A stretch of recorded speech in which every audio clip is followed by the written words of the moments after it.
All right, let's get ready to dive into some awesome budgeting tips. You guys have sent over a ton of great stuff, and we're going to take a deep dive into the best ones from this resource. Budgeting hacks to save more money. Yeah. It's like a cheat sheet for your wallet. Exactly. A cheat sheet to save more and stress less. Yeah.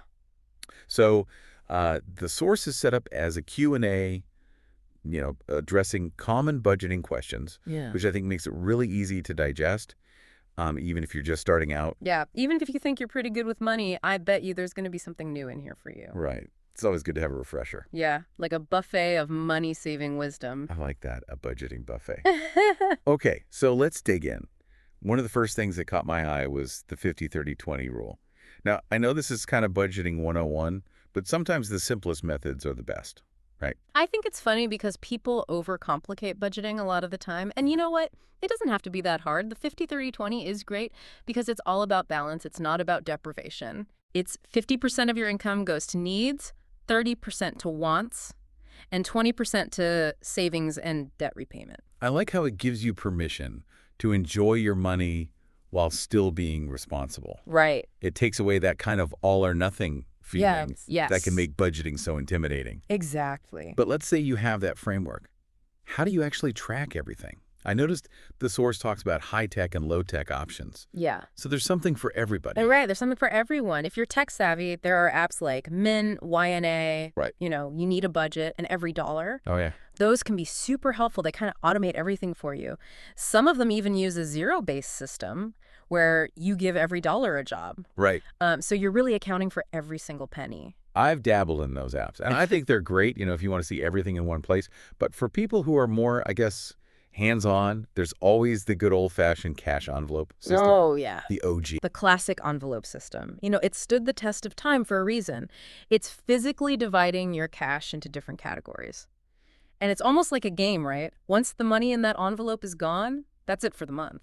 It's such a visual reminder of how much you have left. Yeah. And I appreciate that the source really emphasizes that it's about finding what works for you. Absolutely. If it's an app, if it's a spreadsheet, if it's envelopes, whatever, the key is consistency. Consistency is everything when it comes to budgeting. And speaking of sticking to a budget, one of the biggest challenges can be fighting off those impulse purchases. And the source has some really clever tips for taming that inner spending monster. Yes. Okay, this is where it gets interesting to me. I love these practical little tricks. So one of the simplest tips, the 24-hour rule, that little voice that says, buy now, buy now, buy now.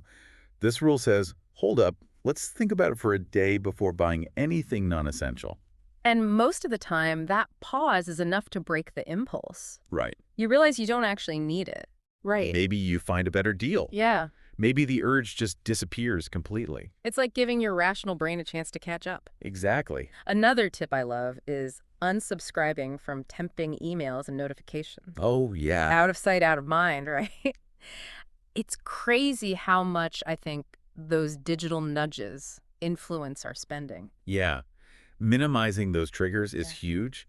The source even suggests, removing your saved payment information from online stores. Oh, interesting. It just adds a little bit of friction to that checkout process, which can be enough to make you reconsider. Yeah, because it is so easy just to click buy now when your card information is already there. So easy. I actually, I removed all of my saved info a while back, and I'm amazed how much less I impulse buy now. Yeah. Just having that extra step, It makes a big difference. It's those little changes that can add up. But of course, we're all human, right? So sometimes you need to indulge. So the source suggests budgeting for fun money. It's a specific amount in your budget just for guilt-free spending.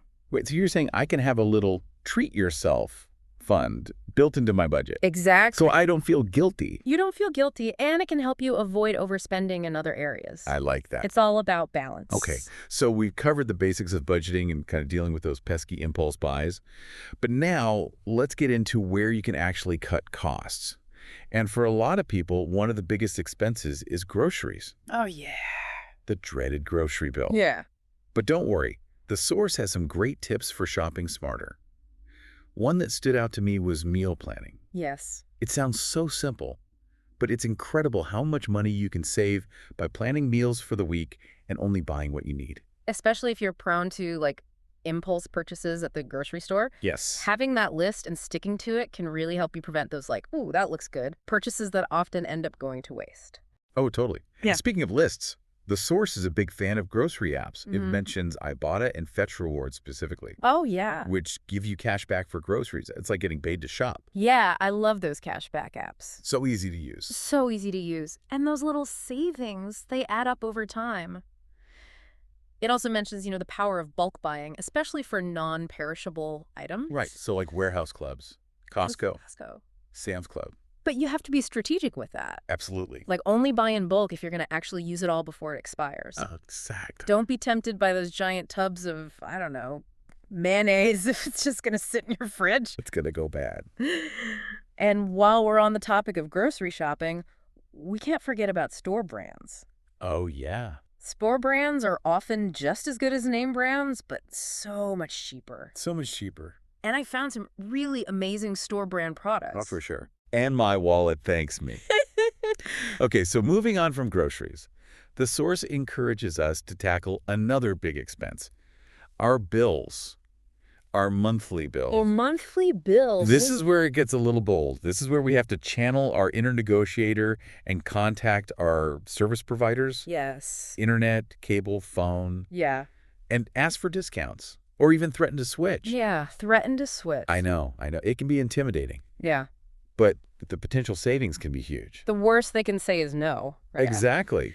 And you might be surprised how often they're willing to work with you. They want to keep your business. Right. And also, The Source reminds us to review our subscriptions regularly Oh, yes. and cancel anything we're not using. Very important. It's so easy to sign up for those free trials and forget. And then forget about them. And then the money just keeps coming out of your account. And the money's gone. Yes, subscription creep is real. It is real. Okay. So, while we're on the topic of bills, what about utilities? Things like electricity, water, gas, all that good stuff. Well, simple things like turning off lights when you leave a room, unplugging electronics, things like that, switching to LED light bulbs. All that really does make a difference. It really does. And if you want to get serious about saving energy, a smart thermostat can be a great investment. Oh, yeah. It learns your preferences and adjusts the temperature accordingly. And it saves you money and energy. Okay. So we've covered a lot. Budgeting, basics, groceries, bills. But there's a big question we haven't addressed yet. Yeah. Cash versus credit cards. Ooh. Which one is the budgeting champion? That is the question. What does the source say? I know, right? Well, it wisely points out that there's no single answer. Right. It all depends on your spending personality. Yeah, that's a good point. So for someone who struggles with overspending, cash could be a lifesaver. Physically handing over cash makes you more aware of your spending. And once it's gone, it's gone. Right. There's no temptation to overspend. No temptation. But if you are disciplined and can resist the urge to overspend, credit cards can be great. They're convenient, they offer fraud protection, and you can earn cash back or travel rewards. Yes. I love those travel rewards. Oh, yeah. Who doesn't love free travel? But the key is responsible use. Absolutely. Always pay your balance in full every month to avoid those interest charges. Yes, avoid those interest charges. Okay. So, speaking of potential budget busters, Yeah. let's talk about dining out. Oh, yes. I mean, it's so easy to overspend at restaurants. Sure. But The Source offers some smart hacks to keep those costs down. It does. What are some of your favorites? Well, one idea is to limit eating out to special occasions. Okay. You can also, try opting for takeout instead of dining in. Oh, yeah? That can save you money on tips and those, tempting extra drinks. Yeah, those extra drinks at the restaurant really get you. They really do. I love that. It's about finding ways to still enjoy those experiences without going overboard. And if you do dine out, let's not forget about restaurant deals and coupons. Oh, yes. Websites like Groupon, Honey, all that good stuff. Yeah. Restaurant loyalty programs, too. Yes, loyalty program. Oh, and here's a simple tip that I think often gets overlooked. Drink water. Oh, yeah. It's healthier. It's healthy. Way cheaper than those fancy beverages. Way cheaper. All right. Water it is. Water it is. Now, let's shift gears to another big expense. Gas. With gas prices, always fluctuating, it's more important than ever to save at the pump.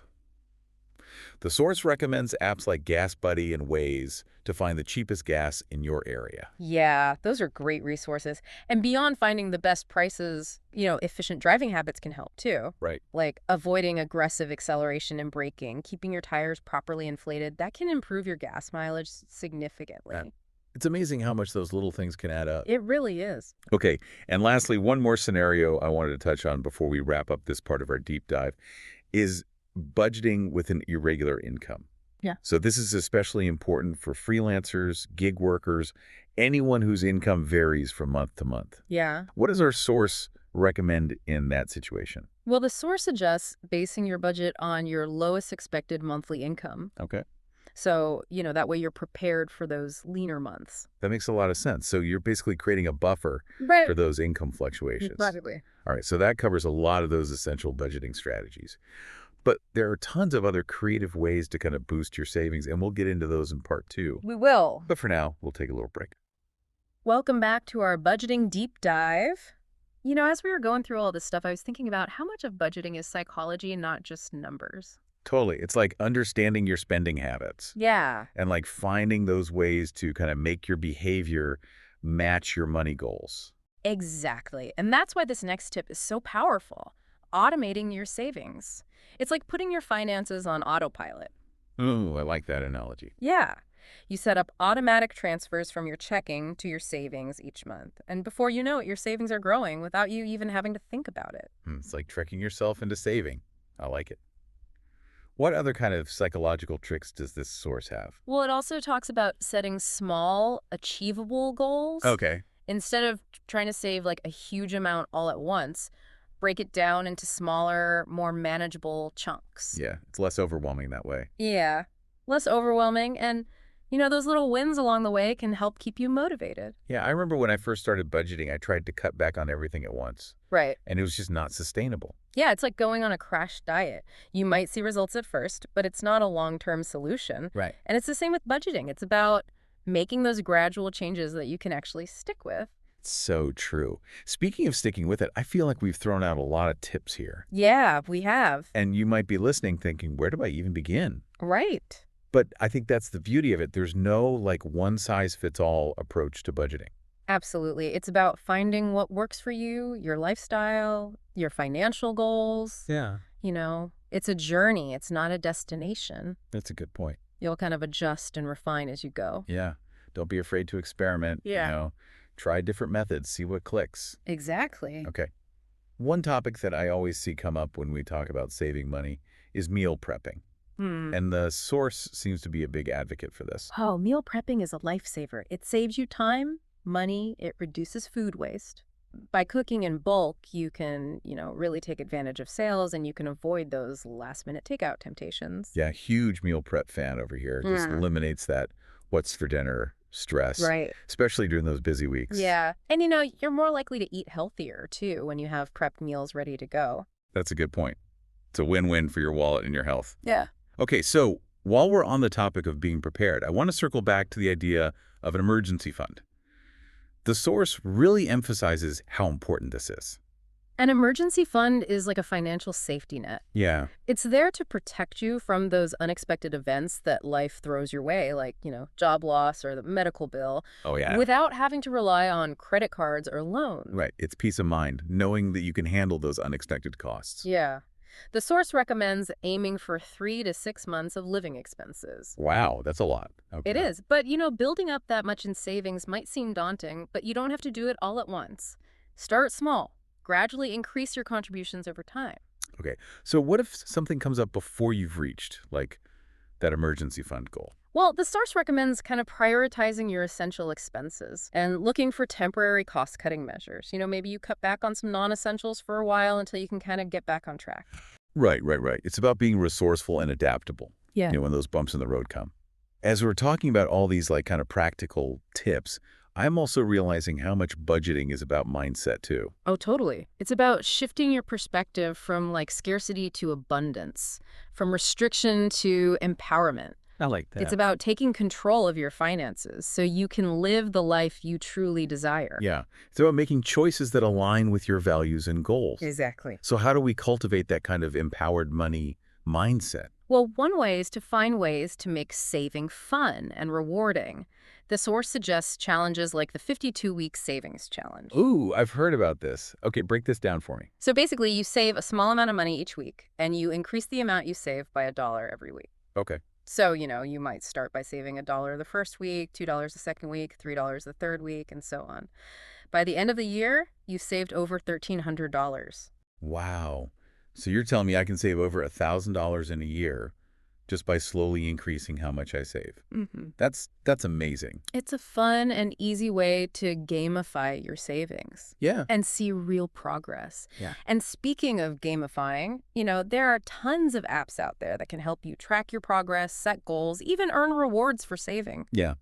It's amazing how technology can kind of make this whole managing money thing more engaging Right. and even enjoyable. Totally. I think as we delve deeper into all this budgeting wisdom, I Mhm. keep coming back to the idea that there's no right or wrong way to do it. Yeah. Whether you prefer a detailed budget, a more flexible approach, whatever. hmm The key is finding what works for you, your personality, your lifestyle. Absolutely. And again, don't be afraid to experiment. Don't be afraid to experiment.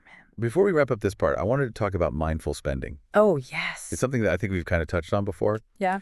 but I want to go back to it because I think it's such a powerful concept that goes beyond just budgeting. Yeah, before I really started budgeting and being intentional with my money, I never really stopped to think about why I was buying things. Mindful spending made me realize that I was buying a lot of stuff that I didn't need, and that wasn't actually making me happy. That's such a good point. It's about asking yourself, do I really need this, or will this truly bring me joy? Will this bring value? It's a game changer. It's about shifting your focus from like acquiring material possessions to experiencing life's richness in other ways. Yes, exactly. It's about recognizing that true happiness comes from experiences, relationships, pursuing your passions, not from accumulating stuff. And when you kind of approach spending with this mindful lens, you just naturally start to make more conscious choices. Mm. You're less likely to fall victim to those impulse buys or get caught up in that consumer cycle of always wanting more, more, more. Totally. It's about aligning your spending with your values and finding joy in the things that truly matter. Yeah, it's about finding that balance between enjoying the present moment and also making choices that are going to support your long-term well-being. So I think that's a perfect note to end on as we wrap up this second part of our deep dive. What's the one takeaway you want our listeners to remember? Welcome back to the final part of our budgeting deep dive. Before we wrap things up, I wanted to touch on something we mentioned in the last part. Budgeting with an irregular income. I know a lot of people struggle with that. Yeah, it can be tough. It definitely adds a whole other layer of complexity, but the source offers a really great tip, creating a buffer fund. Okay, buffer fund. So how does that work? Break that down for me. Well, it's basically all about anticipating those lean months. You base your budget on your lowest expected income, and then any extra money you make from those higher earning months, you put into this buffer fund. So if you have a month where you make more than usual, you're not just spending that extra cash, you're saving it. Exactly. So then when you have a slower month, you can dip into that buffer fund to cover your expenses, and you don't have to, stress about it. It's like having a little safety net specifically for those income fluctuations. Exactly. That's such a smart way to kind of manage the ups and downs of freelancing or gig work. And it helps you avoid overspending during those good months. You have a plan for that extra money. I love it. All right, buffer funds, definitely adding that to my list. Yeah. So shifting gears a little bit, we talked a lot about saving, but what about investing? The source mentions it briefly, but doesn't really go into detail. Yeah, saving is great for those short-term goals, but investing is really how you grow your wealth over the long term, Yeah. to reach those bigger financial milestones, retirement, buying a home, things like that. Yeah. I'll be honest. Investing has always intimidated me a little bit. It seems so complicated. It can feel overwhelming at first, but there are so many resources available now to help people get started, and you don't have to be an expert. There are simple, low-cost options like index funds that can be a great starting point for new investors. Okay. I have to do some more research on that. I'm realizing there's just so much to learn about money, beyond just basic budgeting. Absolutely. And that's what's so great about personal finance. It's a journey. It's a constant learning process. As we wrap up this deep dive, I'm really struck by how empowering this whole conversation has been. I think we often think of budgeting as being restrictive, Yeah. but it's really not. It's about taking control of your money, creating a life that you love. It's about making conscious choices that align with your values and your goals. It's about realizing you have so much more power over your financial well-being than you might think. And that is a very liberating feeling. Right. All right, so before we officially sign off, I want to circle back to mindful spending one last time.